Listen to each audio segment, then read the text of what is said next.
1 Corintios capítulo 15, del versículo 1 hasta el 19. Y después vamos a orar al Señor para que Él bendiga su santa palabra. Amén, hermanos. Es decir, la palabra de nuestro Dios, que es verdadera, que es santa y que es inerrante. Además, declaro, hermanos, el evangelio que os he predicado, el cual también recibisteis, en el cual también perseveráis, por el cual asimismo, si retenéis la palabra que os he predicado, sois salvos, si no creísteis en vano. Porque primeramente os he enseñado lo que asimismo recibí, que Cristo murió por nuestros pecados conforme a las Escrituras, y que fue sepultado y que resucitó al tercer día conforme a las Escrituras, y que apareció a Cefas y después a los 12. Después apareció a más de 500 hermanos a la vez, de los cuales muchos viven aún y otros ya duermen. Después apareció a Jacobo, después a todos los apóstoles, y el último de todos, como a un abortivo, me apareció a mí, porque yo soy el más pequeño de los apóstoles, que no soy digno de ser llamado apóstol, porque perseguía la iglesia de Dios. Pero por la gracia de Dios soy lo que soy, y su gracia no ha sido en vano para conmigo. Antes he trabajado más que todos ellos, pero no yo, sino la gracia de Dios conmigo. Porque o sea yo, o sean ellos, así predicamos y así habéis creído. Pero si se predica de Cristo que resucitó de los muertos, ¿cómo dicen algunos de vosotros que no hay resurrección de muertos? Porque si no hay resurrección de muertos, tampoco Cristo resucitó. Y si Cristo no resucitó, vana es entonces nuestra predicación, vana es también nuestra fe, y somos hallados falsos testigos de Dios, porque hemos testificado de Dios que Él resucitó a Cristo, al cual no resucitó, si en verdad los muertos no resucitan. Porque si los muertos no resucitan, tampoco Cristo resucitó. Y si Cristo no resucitó, vuestra fe es vana, aún estáis en vuestros pecados. Entonces también los que durmieron en Cristo perecieron. Si en esta vida solamente esperamos en Cristo, somos los más dignos de conmiseración de todos los hombres. Amén. Vamos a orar, hermanos. Bendito Padre, nos encomendamos a ti, Señor. Solamente por Cristo, por Él, nos acercamos a tu presencia. Porque solamente por Él es que somos dignos y aptos para poder acercarnos. Porque fuera de Cristo, Señor, solamente somos pecadores, que no tenemos derecho al acceso a tu presencia. Es por la justicia, la obediencia, la salvación que Cristo ha ofrecido y por la mediación de lo que Él es, que nosotros tenemos esa dignidad de poder encomendarnos a ti.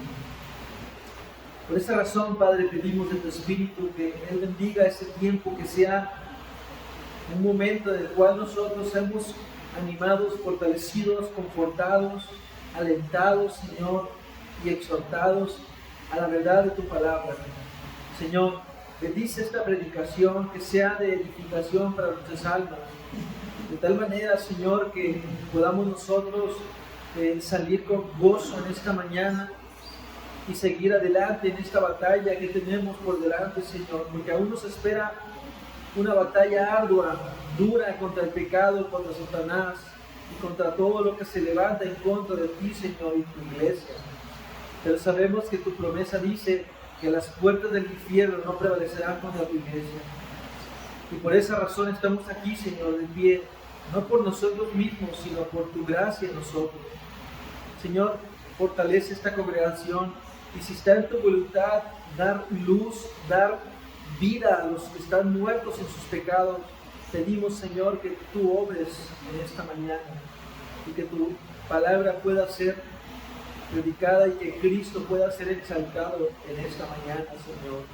Nuestro deseo es predicar a Cristo y a este crucificado, y también hablar primeramente, Señor, en ese día recordando tu resurrección, Señor. Porque en este día, Señor, hace 2000 años se conmemora tu resurrección. Bendito Cristo. Gracias por esto, Padre. Te pedimos que todo esto se haga en el nombre y por los méritos de tu vida. Amén. Pueden tomar sus lugares.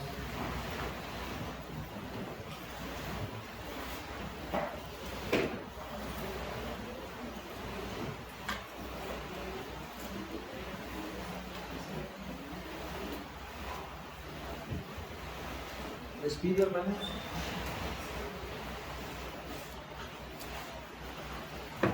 que oren por mí mientras estoy predicando.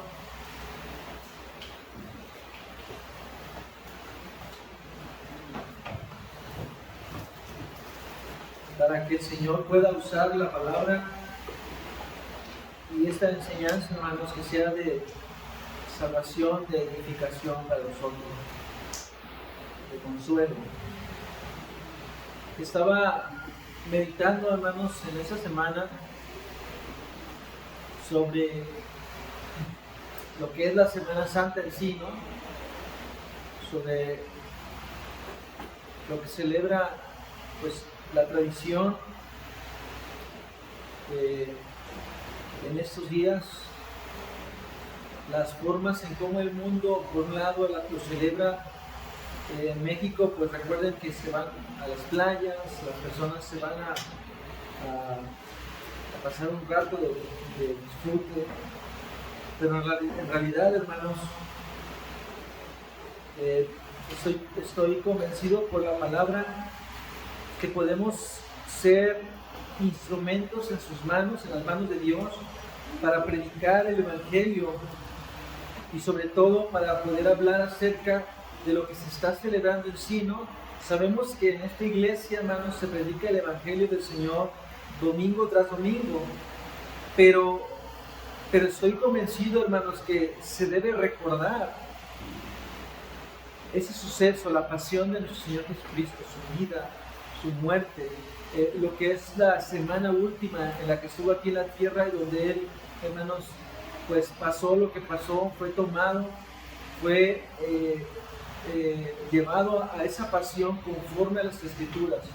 El Señor, aún estando en la cruz, recuerden que Él estaba recitando las Escrituras. Él da las 7 palabras confirmando las Escrituras y finalmente muere de acuerdo a lo que las Escrituras habían anticipado. Por eso Pablo dice que Cristo, en versículo 3 de Corintios, dice: porque primeramente os he enseñado lo que asimismo recibí, que Cristo murió por nuestros pecados conforme a las Escrituras, y que fue sepultado y que resucitó al tercer día conforme a las Escrituras. Vemos la narrativa en Isaías 53, cómo iba a padecer el Hijo de Dios. Vemos en el Salmo 16:8 cómo ibas a morir, cómo es que Él, hermanos, moriría entre los criminales, pero también en su sepultura sería una sepultura prestada y una sepultura entre los que tenían una posición económica, como José de Arimatea. Vemos cómo exactamente se cumplen, hermanos, las profecías, la forma en que el Hijo de Dios había de padecer. Y vemos, hermanos, también cómo los salmos nos hablan acerca de que el Santo de Dios no miraría corrupción, es decir, no sufriría corrupción, sino que vemos que conforme a las Escrituras, Él, hermanos, resucitaría de entre los muertos.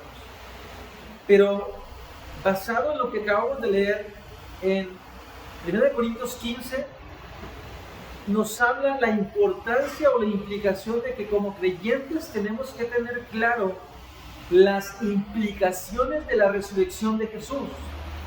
No solamente es recordar que Él resucitó, sino es entender las implicaciones de la resurrección. Porque, hermanos, Pablo enfáticamente dice, no solamente es el hecho de que si no hubiera resurrección, pues tenemos el ejemplo de un hombre que enseñó buena doctrina, que vivió una vida moral buena. Pablo dice, en realidad no significa nada sin la resurrección. De hecho, Pablo dice, si no existe la resurrección de los muertos, porque recuerden que Corintios está hablando donde en medio de la iglesia habían entrado personas con falsa doctrina enseñando acerca de que de que no existía, la resurrección de los muertos, que era una falsa doctrina Y sobre todo, hermanos, nosotros enfatizamos que Cristo murió literalmente, y el hecho de que pasó 3 días muerto es el hecho de que fue una muerte real.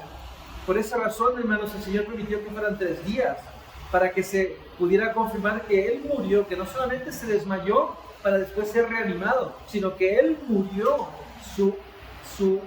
su alma, hermanos, su cuerpo, humanamente Él muere, literalmente.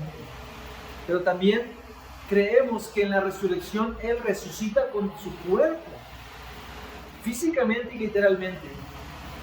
No sé si ustedes tengan el contexto, pero en el tiempo que se suscitan estas controversias en Corintio, recuerden que Corinto, hermanos, es una iglesia de Grecia, o en las regiones de Grecia, donde los griegos, los filósofos griegos, hermanos, creían que el estado perfecto del hombre es el estado espiritual, donde solamente el alma, o sea, el alma espiritual es lo que para ellos miraban como aquel estado perfecto del hombre. O sea que el cuerpo, hermanos, era una prisión del alma, que finalmente cuando el hombre moría, el alma salía de esa prisión, ¿no? De esa prisión del cuerpo. Y entonces, cuando el hombre moría, entraba a un estado perfecto, hermanos. Era la creencia de aquellos filósofos. Pero, ¿qué es lo que enseñaba el cristianismo, hermanos? Que el cristiano o los creyentes habíamos de resucitar en cuerpo y alma. Entonces decían, ¿cómo es que el alma vuelve a ser aprisionada después de la muerte? Para ellos era una contradicción sobre la resurrección de los muertos. Y Pablo enfatiza, ¿no? Dice Pablo, si entonces no existe la resurrección de los muertos, pues entonces Cristo no resucitó.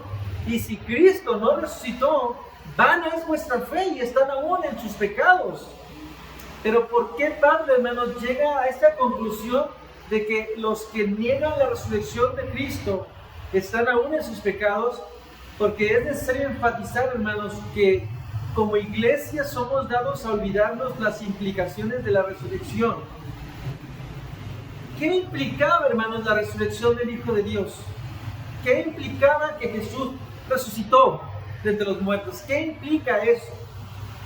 Bueno, una implicación es que Él, hermanos, fue aquella ofrenda que fue entregada por el pecado y que finalmente cumplió perfectamente las demandas de lo que la ley exigía.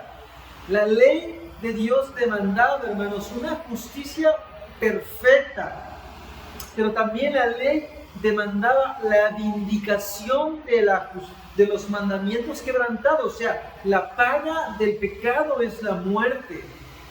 Para poder haber una satisfacción completa de la justicia, tenía que haber muerte por el pecado que se cometía o por la infracción de la ley.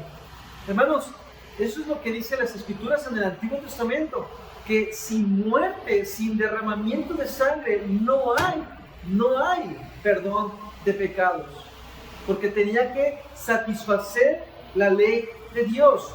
Entonces, si Cristo murió conforme a las Escrituras, tenía que morir, hermanos. Tenía que pagar por la justicia de la ley, por la satisfacción de la justicia. Y dice Pablo que el evangelio que predicaba él y que predicaban los apóstoles era la muerte, pero no solo la muerte, sino la resurrección. ¿Y qué implicaba la resurrección? Implicaba que Jesucristo resucitó venciendo y haciendo efectivo el pago por los pecados. Es decir, hermanos, el Padre, al haberlo resucitado, significa que el Padre quedó satisfecho con el pago dado por la demanda de nuestros pecados. Es como que si el Padre dijera, he quedado satisfecho. La ley fue satisfecha. ¿Por qué? Porque esa ofrenda fue única y para siempre. Y cuando vemos que Jesucristo resucita, significa que Él venció, hermanos, lo que era imposible para nosotros vencer. Él venció a los enemigos que tenemos los creyentes, que finalmente es algo común en Dios, que es el pecado, la muerte y Satanás. Los enemigos del hombre, los enemigos de Dios. Jesús venció, hermanos, en la cruz, pero la vindicación de esa victoria es la resurrección, o sea, la confirmación de la victoria de Cristo es la resurrección. Si no existe resurrección, la religión cristiana es vana, hermanos. No, el cristianismo es vano. De hecho, sin resurrección, el cristianismo, hermanos, debía ser, como dice Pablo, el más digno de lástima, el cristianismo. O sea, la predicación de Cristo o la esperanza en Cristo sin la resurrección es vana. Dice, somos los más dignos de lástima, dice el apóstol. O sea, somos los más dignos de conmiseración. Eso significa los más dignos de lástima de todos los hombres. Porque sin resurrección, hermanos, la predicación del Evangelio es inútil. Hay algo, hermanos, que tenemos que aprender. Que en la resurrección de Cristo, el estado de humillación del Hijo de Dios finaliza. ¿Qué quiero decir con el estado de humillación? Según las Escrituras, hermanos, el Señor inició su estado de humillación. Recuerden lo que dice Filipenses, que siendo en forma de Dios, no estimó el ser igual a Dios como algo que aferrarse. ¿Cuándo inicia el estado de humillación del Hijo de Dios? ¿Cuándo el Hijo de Dios fue humillado en la forma en cuando inicia ese estado de humillación hasta consumar en la cruz? Porque por eso dice Pablo en Filipenses, dice, y fue obediente hasta la muerte y muerte de cruz. O sea, el estado de humillación culmina en la muerte. Pero inicia ¿cuándo? En la encarnación. Desde el momento que el Hijo de Dios, el Verbo de Dios, se hace carne naciendo en la Virgen María, o sea, engendrado en la Virgen María, ahí inicia el estado de humillación, porque el Dios que no muere, el Dios que no es hombre, el Dios sin pasiones, el Dios eterno, se hizo hombre. Allí inicia la humillación del Verbo que existía con el Padre y que era con el Padre y que finalmente era Dios. Es lo que dice Juan 1. Dice, en el principio era el Verbo era con Dios y el Verbo era Dios. Ese Verbo que existía eternamente y como dicen las Escrituras, que Dios es Espíritu, se hizo hombre y habitó entre los hombres. Pero ¿cómo es que Él vino a este mundo? A través de la concepción en María. Ahí inicia, hermanos, ahí inicia el estado de humillación del Hijo de Dios para realizar una obra. Porque el Hijo de Dios estaba en la cruz, dice, Padre, he acabado tu obra, la obra que me enviaste que hiciese. Una obra, hermanos, que conllevaría a que el Hijo de Dios fuese humillado, avergonzado de los hombres, vituperado, escupido, maltratado, avergonzado. Y finalmente, hermanos, fue exhibido en una cruz, con una corona de espinas, molido, como dice en las Escrituras, molido por nuestras rebeliones, Isaías 53. El Hijo de Dios, hermanos, vino a hacer una obra y comenzó con el estado de humillación. Es por esa razón que en Lucas 18:8 dice, cuando el Hijo del Hombre venga por segunda vez, ¿hallará fe en la tierra? Es decir, los hombres seguirán o confiarán en aquel anuncio, porque finalmente, ¿qué es el Evangelio? Es un anuncio, hermanos, el Evangelio. El anuncio de lo que Dios ha hecho para salvar a los pecadores. El anuncio de que el Hijo de Dios se humilló estando en forma de hombre. Ya el solo hecho de que Cristo tomara la forma de hombre ya es humillación. Pero no solamente, hermanos, la resurrección nos enseña que finaliza su estado de humillación y comienza su estado de exaltación. La resurrección es el inicio de la exaltación del Hijo de Dios. Y se cumplen las palabras que dice el Señor en Mateo. Se le ha dado al Hijo de Dios autoridad y potestad en los cielos y la tierra. Es decir, tanto las criaturas celestiales como la tierra tienen dominio, autoridad y poder. Cristo tiene toda autoridad y todo poder. Por eso el apóstol Pedro, hermanos, cuando predica su primer sermón, dice Dice, a este Dios le ha hecho Señor y Cristo. ¿Qué significa?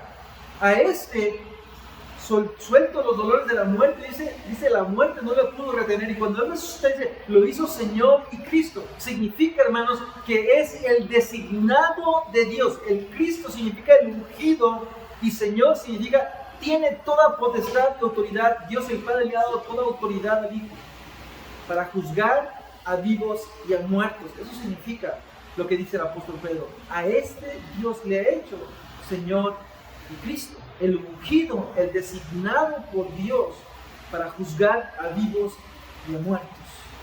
Es ahí cuando ellos se compungen de corazón y dicen, ¿qué haremos?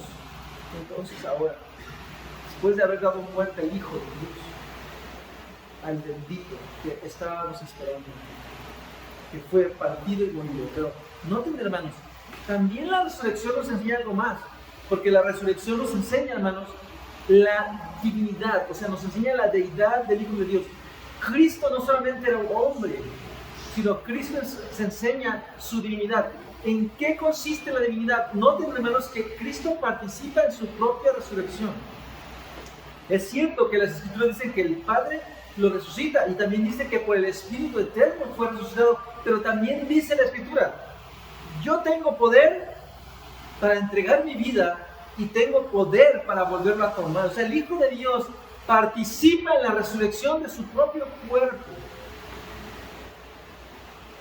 Solamente la deidad puede hacer eso. Solamente la divinidad puede hacer eso.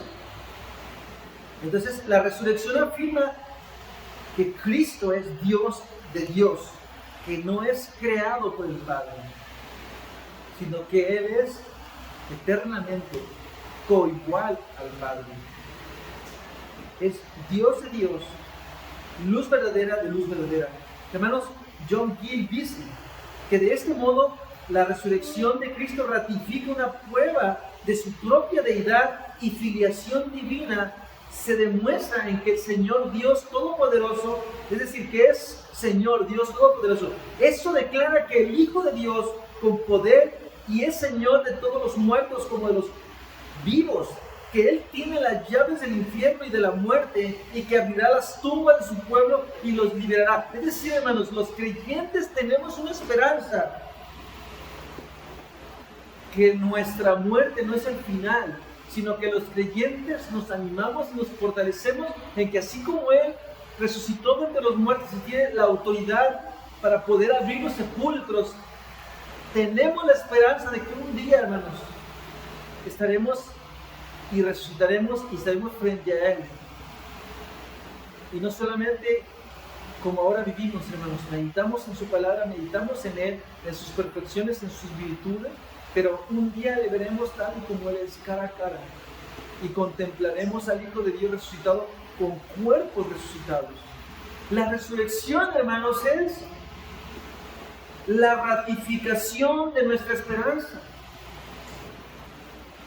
que se hizo satisfacción por el pecado, y que la resurrección nos da a nosotros la esperanza viva de que nuestra fe no es en vano, no hemos creído en vano. Los cristianos deberíamos ser los más animados y no tenemos derecho para estar tristes en realidad al entender la resurrección de los muertos y al entender la resurrección de Cristo. ¿Por qué? Porque tenemos una esperanza que trasciende la muerte. Cristo mismo dijo a todos y a cada uno de los que escucharon, dijo, yo soy la resurrección y la vida. El que cree en mí, aunque esté muerto, vivirá. O sea, esas palabras deberían tener impacto en la conciencia y en el corazón de los creyentes. Y meditar en que Él es la resurrección y la vida. Y que la fe cristiana y el cristianismo que es dado a través de las buenas nuevas, su impacto es en que Dios ha prometido dar vida después de la muerte por la resurrección y por el perdón de los pecados que nos hacen aceptos en el amado.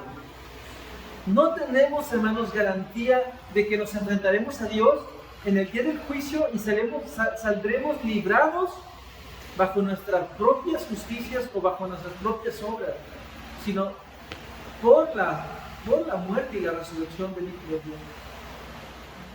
Por eso dice la Biblia que el Espíritu Santo garantiza eso por darnos las arras de nuestra redención, sellarnos por la esperanza que tenemos en Cristo. Una primera aplicación sería esto: si tú estás fuera de la gracia salvífica en Cristo y aún estás fuera de la esperanza que implica el Evangelio, quiero decirte algo, que un día Jesús, por la autoridad que le fue conferida por el Padre, resucitarás. Aunque no seas creyente, resucitarás, pero resucitarás para ser juzgado eternamente por el Hijo de Dios. Él tiene toda autoridad para juzgarte a ti, por cuanto Él vino a ser semejante a los hombres y vino a hacer la obediencia que Adán no pudo. O sea, Adán perdió en el pacto de obras, perdió esa bendición que se le ofreció al darle del árbol de la vida, al ofrecerle el árbol de la vida. Pero Cristo, hermanos, ganó ese derecho para los suyos, pero también el derecho de juzgar a los muertos. Es decir, todos, dice el Apocalipsis, se levantarán y estarán de pie ante Dios, grandes y pequeños. Los libros serán abiertos y será abierto el libro de la vida. Lo que está dando a entender es que el Hijo de Dios va a ser el que va a juzgar a todos los vivos y a todos los que van a estar en su presencia, es decir, a todos los hombres desde Adán hasta nuestros días. Esas son las implicaciones de la resurrección, que el Hijo de Dios es Señor y Cristo para juzgarnos. Ahora la pregunta es, ¿qué vas a hacer si tú estás enfrente de ese juicio? Si no tienes a uno que es fiador por tus pecados, alguien que sea aval por tus pecados, alguien que sea la garantía. Por eso Pablo dice, ¿quién acusará a los escogidos? Dice Pablo. ¿Quién condenará? Si Cristo es el que murió, y más aún el que resucitó, y más aún el que está sentado y el que juzgará. Está haciendo Pablo una alusión a la autoridad y el señorío de Cristo. O sea, vemos, hermanos, que en la resurrección de Cristo esa humillación terminó, y ahora la exaltación que tiene el Hijo de Dios se implica. ¿Cuál es? Que Él está sentado a la diestra del Padre, y que está sentado a la diestra y que juzga, pero también tiene la autoridad como Rey para gobernar y dirigir a toda la tierra y a todas las criaturas.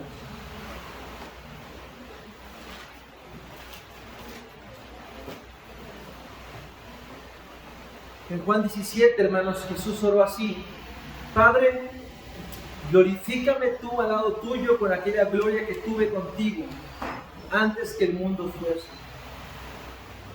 Así es que desde el momento, hermanos, que vemos ahora que el Hijo existía en la oración sacerdotal, el Hijo existía antes de la consumación del mundo, antes que el mundo fuese. El Hijo es Dios, el eterno Hijo de Dios. Pero también se nos enseña, hermanos, sobre cómo es que Él viene y se humilla, viene a este mundo, y finalmente 2 Corintios 13:4 dice que Él muere en debilidad. O sea, el punto más bajo es cuando su cuerpo sin vida, envuelto en lino y especies aromáticas, yacía en una tumba prestada, es decir, ahí en el sepulcro. Es el momento donde el Hijo de Dios muere en divinidad. Miren, hermanos, el Catecismo Mayor de Westminster dice: ¿en qué consiste el estado de humillación de Cristo? Respuesta: en aquella baja condición en la que por causa nuestra se despojó a sí mismo de su gloria, tomando sobre sí la forma de siervo en la concepción y su nacimiento, vida, muerte y después de su muerte hasta su resurrección. Es por esta razón que entendemos que esa humillación de Cristo, hermanos, fue necesaria por nosotros, para nosotros, en virtud de nosotros. Vemos que el Señor es exaltado y Él es digno de toda gloria, pero Él lo hizo para nosotros y por nosotros. Fue el comienzo entonces de nuestra redención. Fue el establecimiento formal de que nuestro Señor pudo decir en Mateo 28:18: toda autoridad y potestad me es dada en los cielos y en la tierra. Y en Hebreos 10:12-13 nos enseña esa confirmación, tres cosas: la terminación, la confirmación y su establecimiento. Entonces debemos considerar los límites en el cual nosotros nos encontramos ahora, hermanos y amigos. La razón para pasar entonces esta meditación y esta reflexión es que empecemos a pensar y a meditar si realmente hemos creído en Jesucristo y si la implicación de su resurrección, cómo es que tiene esas implicaciones teológicas. Pero también la pregunta es, ¿y todo esto qué tiene que ver conmigo? ¿Cómo es que esta resurrección implica algo personalmente a mi vida? Porque el apóstol Pablo dice que si Cristo resucitó, si no resucitó, vana es vuestra fe y aún estás en vuestros pecados. Es decir, hermanos, la resurrección tiene una implicación. Pablo dice que todo lo que Cristo ganó, lo ganó no solamente para él, sino lo ganó para su iglesia. Por eso Pablo, cuando él menciona en Gálatas 2:20, hermanos, con Cristo estoy juntamente crucificado, Pablo entiende que Cristo ganó algo para él y que esa muerte de Cristo implicaba la muerte de Pablo. Por eso dice, con Cristo estoy juntamente crucificado, y dice, ya no vivo yo, mas vive Cristo en mí. O sea, lo que se implica es que Pablo murió allí.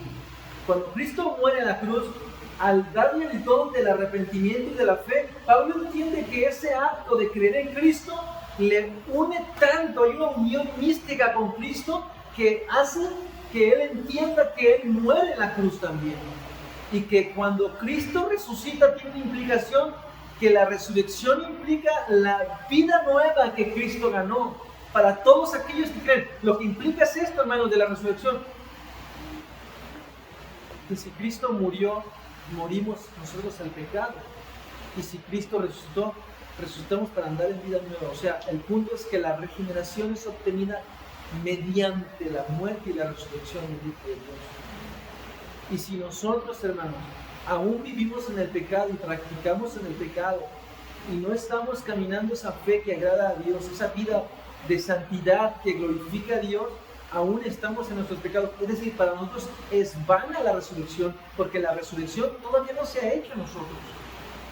Si con Cristo estamos juntamente crucificados, la resurrección implica que tenemos vida nueva. El nuevo nacimiento o la vida nueva en Cristo es lo que Pablo dice en Romanos. Pablo dice en Romanos que por la muerte de Cristo y por el bautismo que estamos nosotros implicando. ¿Qué significa el bautismo, hermanos? El bautismo significa que cuando somos sumergidos al agua, estamos muriendo a nuestros pecados, porque nuestros pecados han sido limpiados por el agua, que significa la palabra, y cuando salimos del agua implicamos esa resurrección de la vida nueva. Es decir, lo que Cristo hizo por la resurrección implica que nosotros andemos en vida nueva, viviendo en santidad, hermanos, caminando en santidad y por la misma fe por la cual hemos creído. Pablo dice, fíjense lo que dice Pablo: si retenéis la palabra que os he predicado, sois salvos, si no, creíste en vano. O sea, no ha habido nada en tu vida si el resultado de este evangelio no ha sido retener la palabra que se predica de Cristo y de su resurrección. ¿Qué es el evangelio, hermanos? Es que Cristo murió conforme a las Escrituras. Es lo que leímos, que Cristo resucitó conforme a las Escrituras y que este mensaje resulta en nosotros vida, esperanza, salvación. Si no, vana ha sido la predicación para ti y para mí, si no retengo la palabra de Dios, si mi vida no ha sido transformada por el poder del evangelio. Pablo decía que este evangelio de la vida, la muerte y la resurrección del Hijo de Dios era el poder de Dios para transformar. Por eso dice Pablo: no me avergüenzo del evangelio, porque es poder de Dios para salvación a todo aquel que cree. Noten la implicación del evangelio.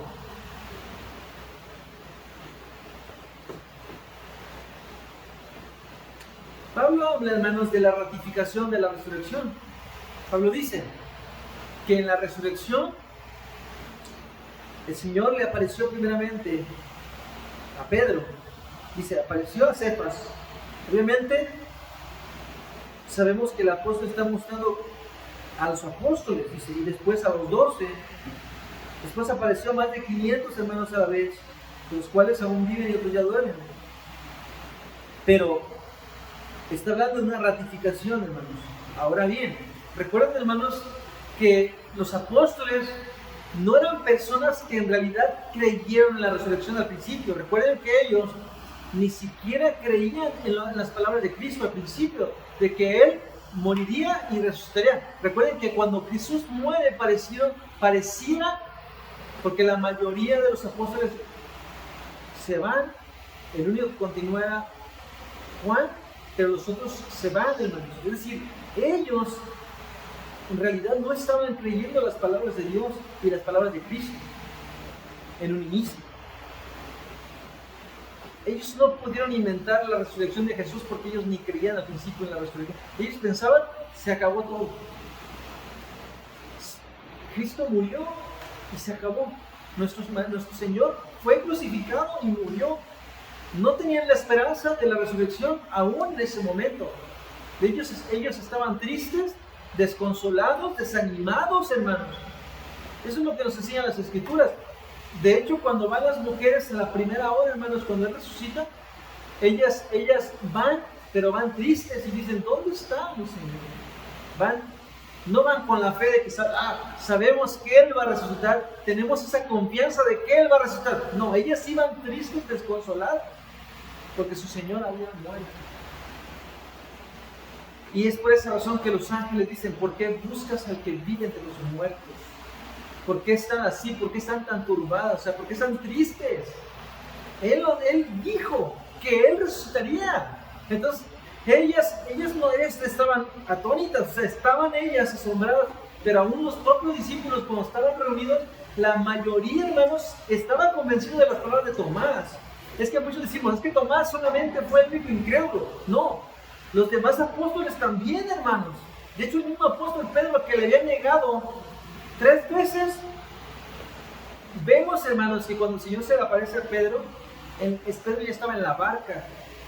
Y el Señor es cuando lo confirma y le confirma en su corazón diciéndole, Pedro, ¿me amas? Pero recuerden que para ellos era algo asombroso y sobre todo no habían comprendido las palabras hasta después que el Señor les aparece a todos ellos. Ellos empiezan, hermanos, a confiar y a creer en Él por el impacto de la resurrección, porque sus palabras ratificaron lo que Él había predicado y lo que Él había enseñado. Es decir, todo lo que Él había enseñado es ratificado en la resurrección de su resurrección. Mis palabras son verdaderas. Cuando Él resucita se ratifica todas sus palabras y toda su enseñanza. Y nosotros como creyentes, hermanos, al tener el testimonio que dice Pablo, se le apareció a Cefas, después a los 12, después se apareció a más de 500 a la vez, de los cuales muchos aún viven. Es decir, le pueden preguntar a esas personas, ellos lo vieron, ellos palparon, como dice Juan, lo que hemos visto, lo que hemos palpado, lo que hemos oído. Es lo que estamos predicando, es lo que estamos hablando. No estamos hablando de una ficción, de una irrealidad. Estamos hablando del Cristo resucitado, del que está sentado a la diestra del Padre y que vive por los siglos de los siglos y que aún está dirigiendo y gobernando su iglesia. Pablo dice, después apareció a Jacobo. Y noten, hermanos, ¿por qué menciona a Jacobo? ¿Quién era Jacobo? Jacobo era el medio hermano de Jesús. Y de hecho, Jacobo, hermanos, no se convirtió durante los 3 años del ministerio del Señor. Jacobo ni siquiera tenía esa fe de saber, mi medio hermano es Dios.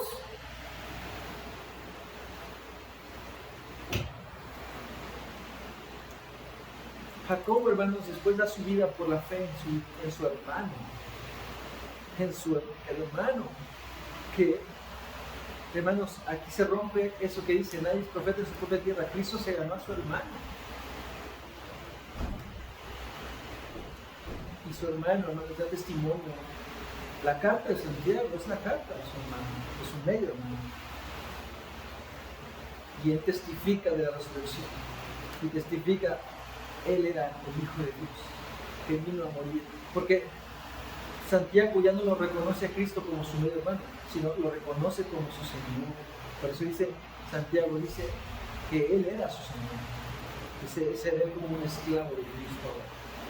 Finalmente, después dice Pablo, después de los dos apóstoles se me apareció a mí, dice Pablo, ya resucitado,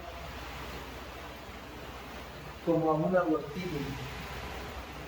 Y dice Pablo, aunque yo soy el más pequeño de todos los apóstoles, no soy digno de ser llamado apóstol porque perseguía la iglesia de Dios.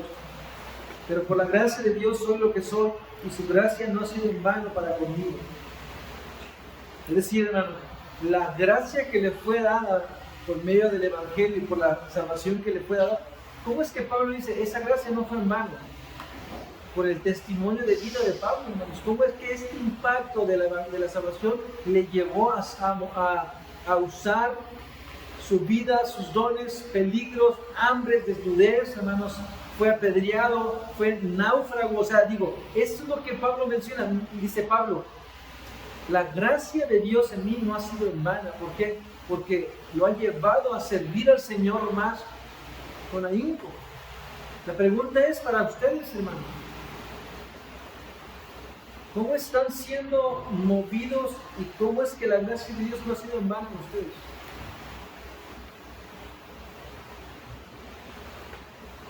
¿Cómo están trabajando en su obra? ¿Cómo están sirviendo en su obra? ¿Cómo están gastando su vida, hermano? ¿Qué implica que Cristo ha resucitado?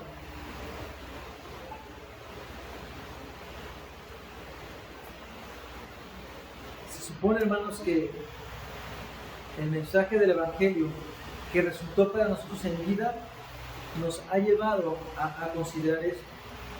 Primera aplicación, hermanos, que podemos extraer de esto. Si Cristo ha resucitado, entonces ya no vivo yo, sino que he resucitado en una vida nueva. Y la aplicación sería que para ti, hermano, es que tú estás vivo, has resucitado y que Cristo ahora es, como dice Pablo, el vivir es Cristo y el morir es ganancia. Significa que para ti Cristo no es todo. El ánimo, la motivación que tú ocupas es entender quién eres en Cristo, tu identidad en Cristo y tu resurrección en Cristo. Hermanos, la primera resurrección fue espiritual. Resucitamos en Cristo para vida nueva. Esa es la primera resurrección espiritual. Nuestra alma ha sido transformada. Pero también entendemos que no solamente nuestra alma, sino que también nuestros cuerpos serán resucitados. Por eso Pablo dice, se tocará la trompeta y los muertos en Cristo resucitarán primero. Luego los que quedemos. Pablo menciona, hermanos, que no todos moriremos, pero todos seremos transformados en una vez y cerrar de ojos. Significa, cuando venga Cristo, aún habrá creyentes hermanos que no morirán, pero serán transformados. Pero todos los que morimos seremos resucitados por el poder que resucitó a Cristo entre los muertos. El mismo poder que se efectuó para resucitar a Cristo es el mismo poder que Dios obra en cada creyente por la fe, al ser transformado. ¿Tú andas en esa nueva vida, hermano? ¿Vives la vida nueva en Cristo? ¿Has sido resucitado por el poder del Espíritu? ¿Vives caminando una vida en santidad por la gracia que fue efectuada en ti? ¿Qué impacto tiene el Evangelio? ¿O le estoy hablando a muertos solamente? Porque la implicación de la resurrección es que no estamos muertos, iglesia, sino vivos por el poder de Cristo, por el poder del Espíritu y por la resurrección que se implica. La resurrección implica que tú y yo andamos en vida nueva. Pablo dice, hermanos,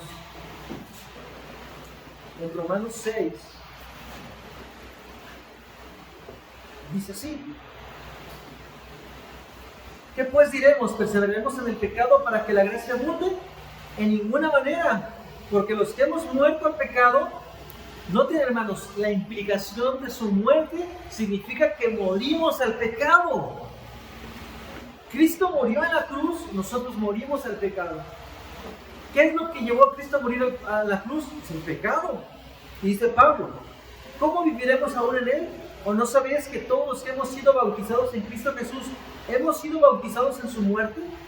porque somos sepultados juntamente con Él para muerte por el bautismo, a fin de que como Cristo resucitó, noten ahí, a fin de que como Cristo resucitó de los muertos por la gloria del Padre, así también nosotros andemos en vida nueva. Es decir, la implicación de la resurrección, iglesia, es que nosotros tenemos vida nueva por la resurrección de Cristo. Hermanos, si esto no impacta tu vida, si esto no te lleva a meditar en tu vida y a reflexionar en tu vida, ¿qué implica que Cristo haya resucitado en mi vida? No hay otro mensaje que lo haga. O sea, no existe otra religión que pueda transformar el alma y la vida, si no es que predicamos a Cristo y a este crucificado, pero también predicamos las implicaciones de su resurrección. Nada lo hará. Fíjense, Romanos 4:25 dice, fue entregado por nuestras transgresiones y resucitó para nuestra justificación. La justificación no la hubiéramos recibido si Cristo no hubiera resucitado. ¿Por qué? ¿Qué es la justificación?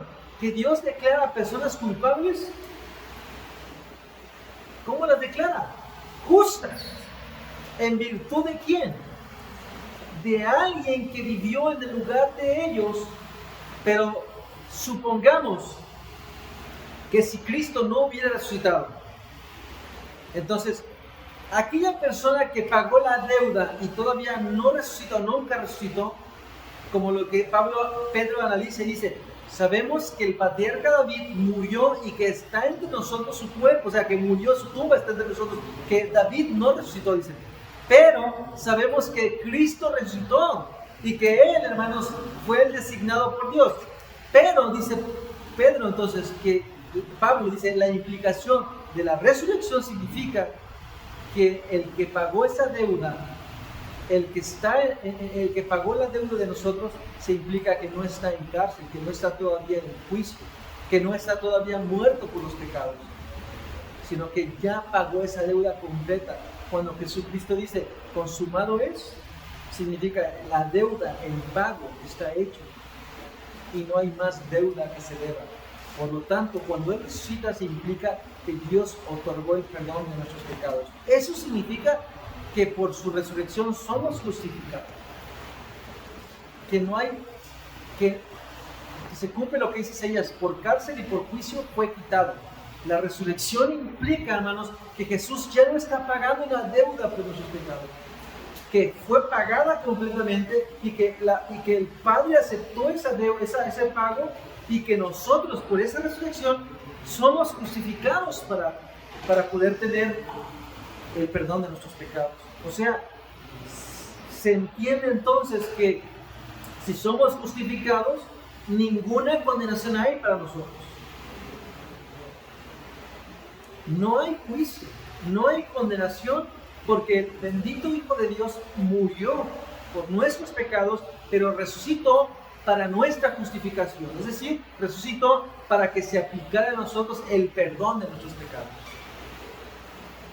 Vean todas las implicaciones. El pecado fue quitado de en medio y por su resurrección la justicia fue restaurada y restituida. Entonces afirmamos que por su muerte el pecado fue destruido y la muerte extinguida, y por la resurrección se estableció la justicia y la vida eterna por la vida nueva. Por eso Pablo dice en Romanos 10:9, fíjense cómo tiene sentido lo que dice Pablo en Romanos 10:9. Dice que si confesares con tu boca que Jesús es el Señor, ahí está, tú estás reconociendo que el único que puede darte vida y salvarte y darte el perdón por tus pecados es que tú reconozcas a Jesús.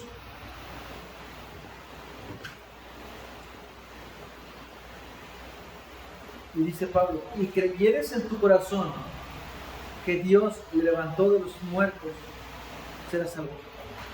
Y creyeres en tu corazón que Él ha resucitado, que Él vive, que Él está sentado a la diestra del Padre, y que es el único que tiene autoridad para juzgar, pero también el único que tiene autoridad para poder darte vida, esperanza, salvación, perdón de pecados, así.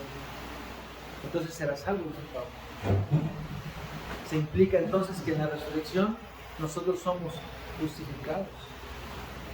no sé, a lo mejor dirás, todo esto, hermano, yo ya lo tengo claro. Todo esto, yo ya me lo sé. Lo he escuchado muchas veces, lo entiendo perfectamente. Pero la pregunta es, entonces, ¿por qué tu vida, hermanos, no está creciendo? No hay fruto, no hay más fruto. ¿Por qué no hay un paso, hermanos, que te anime a servir a tu iglesia, a crecer en tu iglesia, a dedicar en tu iglesia, a predicar el evangelio? ¿Cómo es que estás viviendo tan pasivo, sabiendo las implicaciones de la resurrección del Hijo de Dios? Porque lo que movió a Pablo, hermanos, a desgastar su vida, a los apóstoles, a entregar su vida, fue la base fue la resurrección. Hermanos, yo estoy convencido que Tomás no fue el mismo. La expresión de Tomás, hermanos, fue una expresión de fe salvífica. Cuando Tomás dudaba de su resurrección, y cuando Jesús se aparece y dice, Tomás, toca mis manos, toca mi costado, y no seas incrédulo sino creyente. Cuando Tomás da esa expresión, hermanos, Señor mío y Dios mío, está implicando que para él Cristo ahora sí lo era todo. Para él Cristo, hermanos, era su vida, su salvación, y reconoció a Cristo como Dios mío, como su Dios, como aquel que tiene autoridad para vencer la muerte. Tomás no fue el mismo, hermanos, desde ese momento. Su vida fue transformada, su vida giró en torno a la resurrección y él empezó a predicar. Todos los apóstoles empezaron a predicar acerca de este acontecimiento. Por esa razón, hermanos, no nos predicamos a nosotros mismos, sino predicamos las buenas noticias, la vida, la muerte y la resurrección de Cristo. Se supone, y es lo que la Biblia enseña, hermanos, que es por la locura de la predicación de este evangelio que los hombres se salvarán. No es por causa de predicar nuestro testimonio, sí. Nuestro testimonio hablará acerca de lo que Dios hizo, existe y es bueno. Pero en realidad lo que resulta en salvación, hermanos, es predicar el testimonio de Cristo a los perdidos. Aquí, hermanos, en esta iglesia se ha predicado mucho acerca de Cristo, acerca del evangelio. Y el deseo de nuestras almas es que resulte en poder para salvación a los que escuchan. Pero a la iglesia es para consolación, ánimo, fortaleza y sobre todo para que la iglesia sea animada a saber que su carrera, su vida, su esfuerzo no es en vano. Pablo dice en Corintios, hermanos, que la razón de que él está expuesto todo el tiempo a muerte es por causa de la resurrección. Miren, Pablo dice,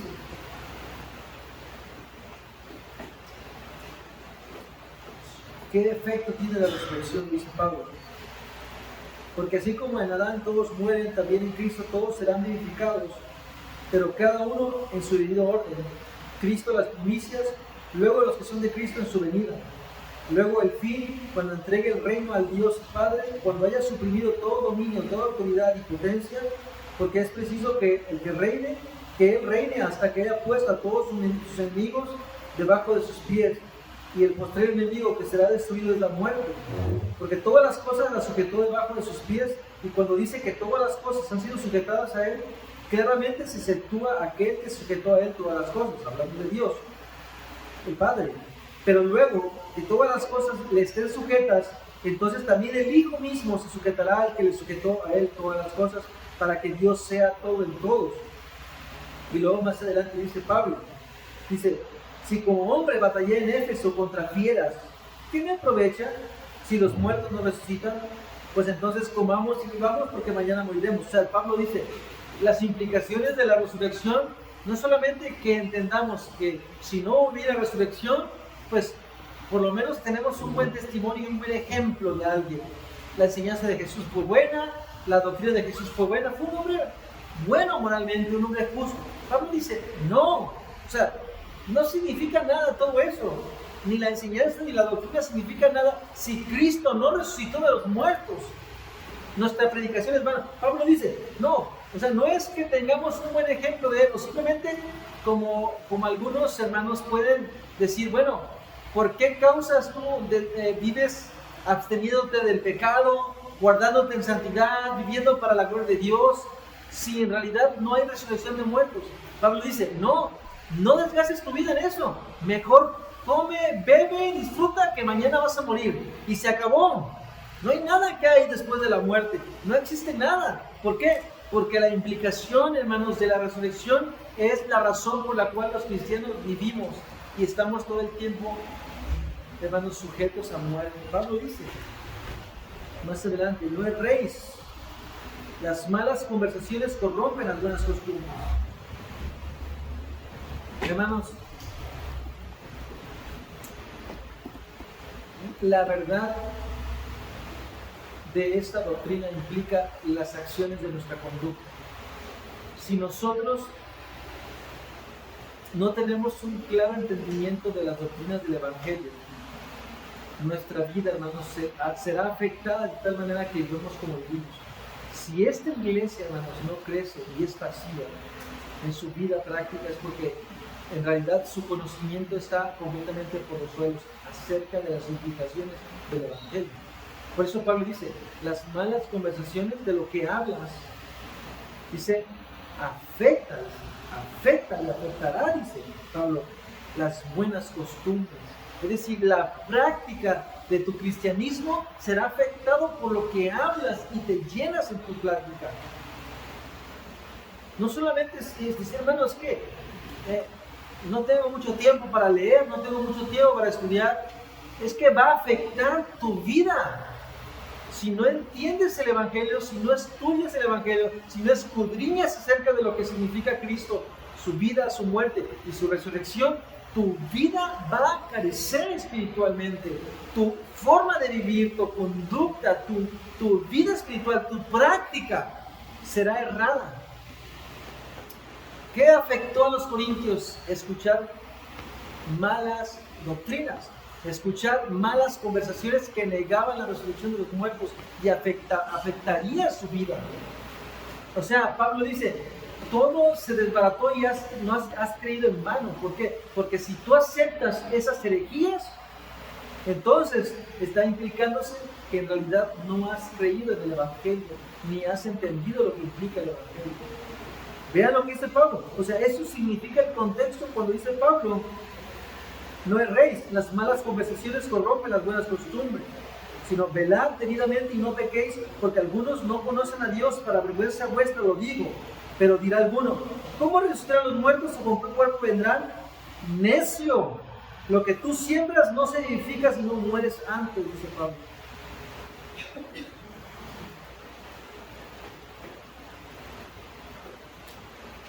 Voy a terminar,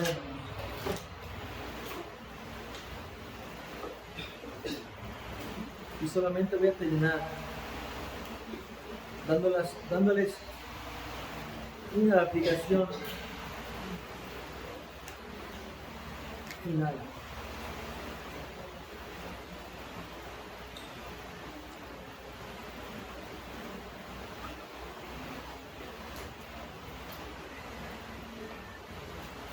Nosotros, hermanos, como iglesia,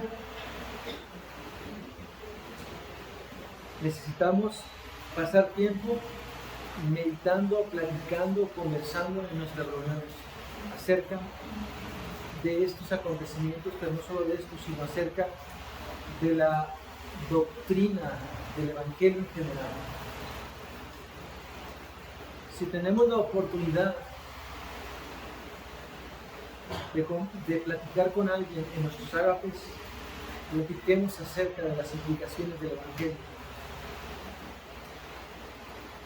Hermanos, si ves que tu familia, tus hijos, tu esposo, tu esposa, no están creciendo en la vida cristiana, su vida piadosa no está siendo afectada, es porque no estás creciendo en tu entendimiento acerca de Dios, acerca de Cristo, acerca del Evangelio.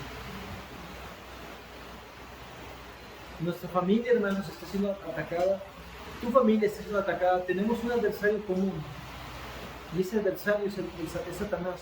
La iglesia, hermanos, está siendo afectada y no te has dado cuenta. que Satanás está detrás de todo esto.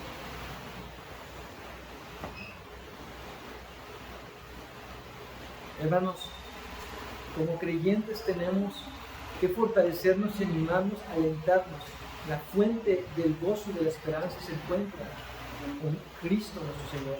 Pablo más adelante dice que el que no ama a Cristo sea anatema. Está diciendo, la persona que no está consciente de la realidad de quién es Jesús para él, de quién es Cristo, y su amor no crece por él. Entonces, finalmente vemos que Pablo dice, aquel que no tiene un amor genuino por Cristo, está en maldición, en lo que dice Pablo.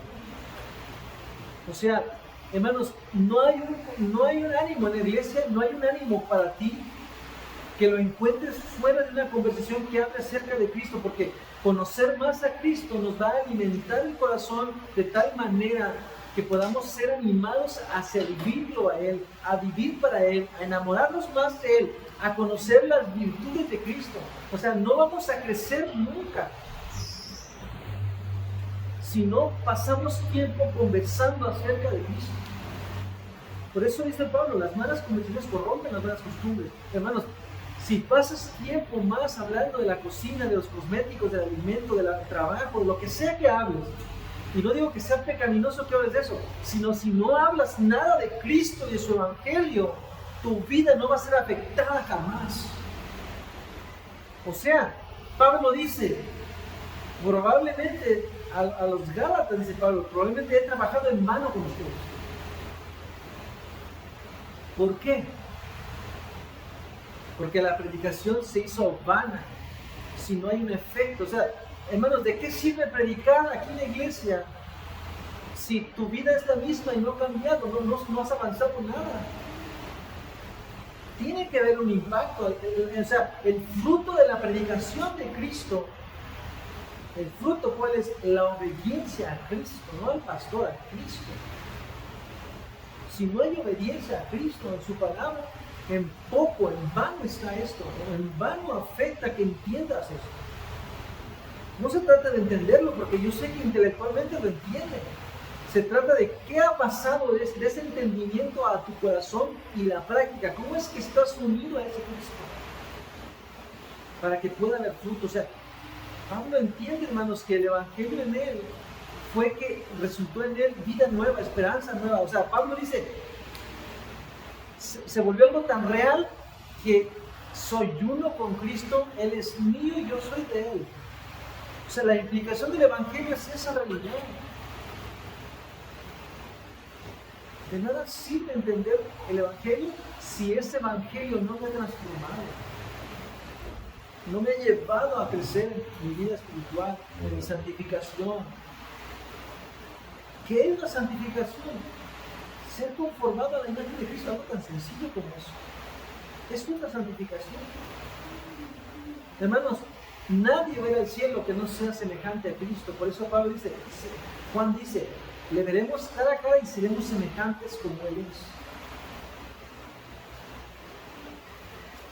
es. Eso no impacta tu vida.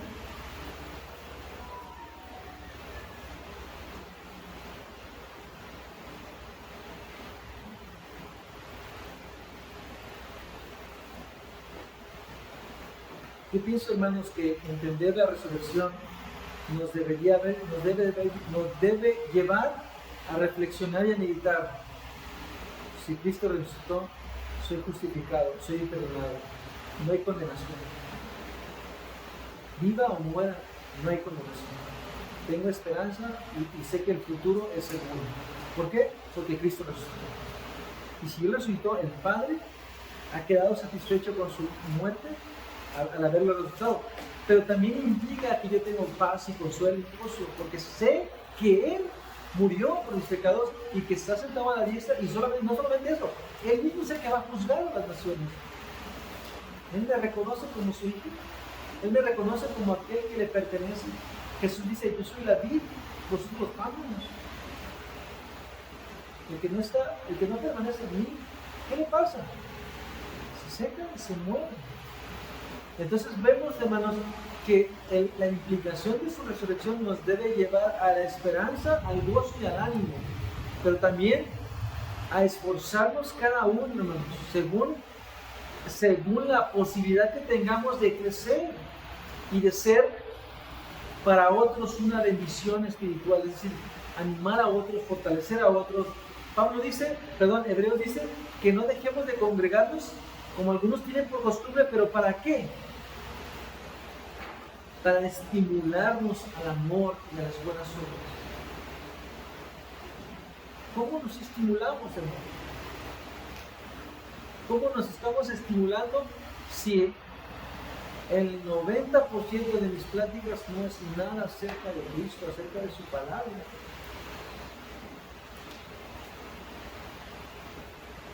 ¿Cómo soy de bendición para los demás, hermano?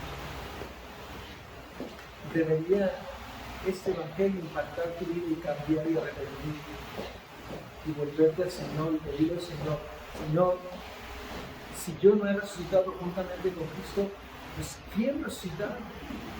Quiero tener esa vida de Cristo, quiero crecer más en mi amor por Cristo. Quiero ser más como Cristo. No solamente quiero oír y saturarme de oír, sino quiero hacer, quiero practicar la palabra que he recibido. Pablo dice: lo que he recibido les he transmitido. Pero Pablo, hermano,